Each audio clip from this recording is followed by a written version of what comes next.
अस्सलाम वालेकुम, मैं हूं ताबिश खान, आपका रियल एस्टेट ब्रोकर। अगर आप रेजिडेंशियल और कमर्शियल प्रॉपर्टी बेचने का और ख़रीदने का सोच रहे हैं तो मुझे कॉल कीजिए फ्री प्रॉपर्टी वैल्यूएशन और प्रोफेशनल एडवाइस के लिए। मैं हूं मिसिसागा में और आपको एक खूबसूरत टाउन हाउस का प्रोजेक्ट इंट्रोड्यूस करवाने जा रहा हूं। क्रेडिट व्यू रोड और ब्रिटानिया रोड, यहाँ से हार्टलैंड सेंटर जो है वॉकिंग डिस्टेंस पे है। हाईवे 401, हाईवे 403, 407, गो ट्रेन, हर चीज़ का बहुत इजी एक्सेस है। स्कूल्स, पार्क्स, हर चीज़ इस इलाके में आपको मिलेंगे। ये बड़ी रेयर अपॉर्चुनिटी है कि प्री कंस्ट्रक्शन इस इलाके में आपको मिले, क्योंकि ये एक इस्टेब्लिश्ड एरिया है। बिल्डर 3 से 4 बेडरूम के टाउन हाउसेस ऑफ़र कर रहा है, अप टू 2700 स्क्वायर फीट और इससे भी ज़्यादा। स्टार्ट हो रहे हैं 1.1 मिलियन से, और इसका डिपॉजिट स्ट्रक्चर भी बहुत फ्लेक्सिबल है। आपको तकरीबन 1 साल में इंस्टॉलमेंट्स में पे करना है और इसकी क्लोजिंग 2025 में है। मैं आपको इस प्रोजेक्ट और नेबरहुड का टूर देता हूँ।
उम्मीद है आपको नेबरहुड और प्रोजेक्ट पसंद आया होगा। अगर आप इंटरेस्टेड हैं तो मुझे कॉल कीजिए फ्लोर प्लान्स के लिए, क्लोजिंग के लिए, डिपॉजिट स्ट्रक्चर और कोई भी क्वेश्चंस आपको हों।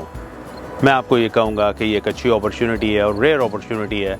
इस तरह का प्री कंस्ट्रक्शन इस तरह के इस्टेब्लिश एरिया में, हार्टलैंड के करीब, सारे हाईवेज़, ईज़ी एक्सेस जो है वो गो बसेस, गो ट्रेन्स और पब्लिक ट्रांसपोर्ट। अगर आप अपने लिए लेना चाहते हैं ये इन्वेस्टमेंट के लिए, दोनों सूरतों में एक अच्छी अपॉर्चुनिटी है, क्योंकि यहाँ पे रेंटल मार्केट हमेशा हाई डिमांड में है।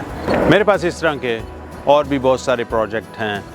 Mississauga, Oakville, Milton, greater Toronto area, condor हो, टाउन हाउस हो, सेमी डिटैच हाउस या कमर्शियल प्रॉपर्टी। आप मुझे कॉल कीजिए अपनी ऑप्शन डिस्कस करने के लिए। मेरे पास मॉर्गेज के बहुत ही प्रोफेशनल पार्टनर्स हैं जो आपकी मॉर्गेज अप्रूवल में हेल्प कर सकते हैं, या आपको अपना एग्जिस्टिंग प्रॉपर्टी को रीफाइनेंस कराना हो इन्वेस्टमेंट के लिए तो वो आपकी हेल्प कर सकते हैं। आप मुझे कॉल कीजिए 416-475-7777। आपसे बात होगी। अल्लाह हाफ़िज़।